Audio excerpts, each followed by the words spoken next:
والله غالب على امره ولكن اکثر الناس لا يعلمون. ستا تصویر پکې ناڅاپه مخ ته راغی، ستا تصویر ته مې ناڅاپه چغې وکړې. زه د ځینې بندګانو نه تنګ راغلم، نن مې ځکه خدایه تا ته چغې وکړې. ډېرو قدرمنو دوستانو سلام او ښې چارې. د لاس انجلس لمبې او د ډېرو قوي او د ځواکمنو انسانانو بېوسي زما د نن ورځې پروګرام د همدې موضوع په اړه دی. خو زه غوره ګڼم چې مخکې له دې چې د دې موضوع اصلي منځ ته یا متن ته ورننوځم، غواړم د لاس انجلس او د کالیفورنیا د ایالت په اړه ځینې معلومات تاسو سره شریک کړم چې شاید د ځینو دوستانو لپاره به جالبه او د هغوی لپاره به نوي وي. د 4.5 میلیونه نفوس په درلودلو سره لاس انجلس د امریکا د متحده ایالاتونو د نیویارک له ښار نه وروسته دویم ستر ښار دی. دلته که دغه خواوشا د سیمو دغه پراته ښارګوټي چې له دې سره یو ځای دي، که هغه ټول ورسره یو ځای شي نو مجموعي نفوس یې 2.5 میلیونو ته تقریبا رسیږي او د ټولې منطقې ته میټروپالیټن ورته ویل کیږي.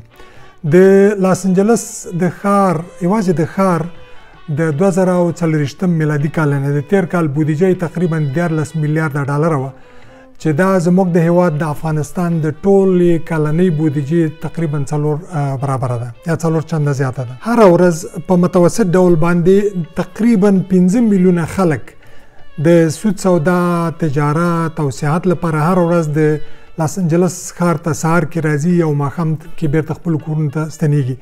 همداشان تاسو پوهیږئ چې په امریکا کې په سلګونه نړیوال او کورني میدانونه دي. د لاس انجلس میدان نړیوال میدان چې لیکس یا ایکس ورته وایي، دا په 4م ردیف یا قطار کې ولاړ دی او د یوې احصایې له مخې په روز کال دلته یعنې په 2024 کال کې له دې میدان څخه په کورني او بهرني کوم پروازونه چې شوي دي د هغو د مسافرو شمار 15 میلیونو ته رسیږي.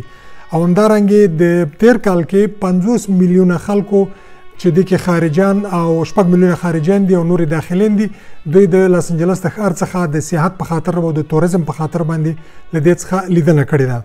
د کالیفورنیا ایالت په مجموعي لحاظ باندې 58 ولسوالۍ لري چې د ټولو نه ګڼ نفوسه ولسوالي همدا د لاس انجلس ده. له اقتصادي لحاظه د کالیفورنیا ایالت په نړیوال سټیج کې په 5م قطار کې ولاړ دی.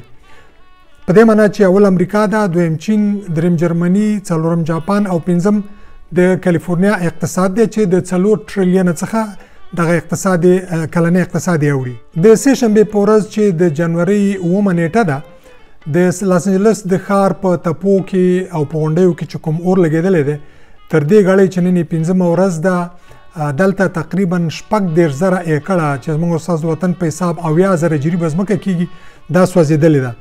د LA ټایمز، الجزیرې او د نورو سیمه ییزو رسنیو د معلوماتو له مخې تر اوسه پورې 14 کسانو خپل ژوند له لاسه ورکړی، 10,000 کورونه ودانۍ یا په چورلټ ډول او یا په نیمایي ډول باندې سوځېدلي دي او 1,55,000 خلک بېکوره شوي دي. برېښنا پرې شوې، مکتبونه بند دي، د تلیفون او د رسنیو مرکزونه بند شوي، بانکونه سوځېدلي، روغتیایي کلینیکونه له منځه تللي، په کنډوالو باندې بدل شوي دي او دغه خلک چې د تعداد مې یاد کړي د دوی اکثریت د سپورتي لوبغاړو او دغسې په نورو عامه یا دولتي ځایونو کې ځای په ځای شوي دي او خلک شکایت هم لري چې ولې دوی ته پوره اسانتیاوې نه دي برابرې شوي. تر ټولو زیاته دغه زیانمنه شوې سیمه پیلسیډز نومیږي او بله میلبو ورته وایي چې دا اکثره د هالیوډ د فلمونو دغه مشهور لوبغاړي او سندرغاړي او دغه پروډوسران په دغه منطقې کې اوسېږي. مالته په خپله لیدلي دي ځینې کورونه، زه دغه منطقې ته څو ځله تللی ما لیدلي دي چې ځینې کورونه ویل کېږي چې حتی د 25 میلیونو ډالرو پورې ارزښت لري چې دا ټول اوس لوله پاو ایره شوي دي. دغه لاس انجلس خپله یوه اسپانوي کلمه ده او معنا یې ده چې د ملایکو ښار، خو زما په فکر باندې په دې ښار کې د شیطانانو ښه پریماني ده. زه خپله څو کاله وړاندې زما د 3 قدرمنو دوستانو هر یو ارواښاد ډاکټر صاحب نبی مصداق، ډاکټر عبیدالله برهاني او قمرالدین جبارخیل، مونږ 4 واړه دلته څو کاله وړاندې دلته په یو کالج کې مونږ درس ورکوو او زمونږ ډېرې ښې خاطرې له دغه ښار سره تړلي دي. دا ښار د ځلاګانو، رڼاګانو، د رستورانونو، البته حلالو رستورانونو، د سینماګانو او د ډېرو مشهورو سپورتي لوبغالو مرکزونو ښار دی. خو چې اوس په ډېر د نن سبا تاسو ګورئ په دغه ټلویزیونونو پردو باندې ګورئ چې څه رقم د ایرو باران ورباندې کېږي او د سرو لمبو دوزخ ته ورته لمبو کې سوځي. د یوې اقتصادي سروې له مخې چې نن مازدیګر ما ولوستله که دا اور همدا نن مړ شي دغه لحظه او الله دې وکړي چې مړ شي د هغه اوښتې زیان یا تاوان له 153 میلیارډو څخه زیات دی.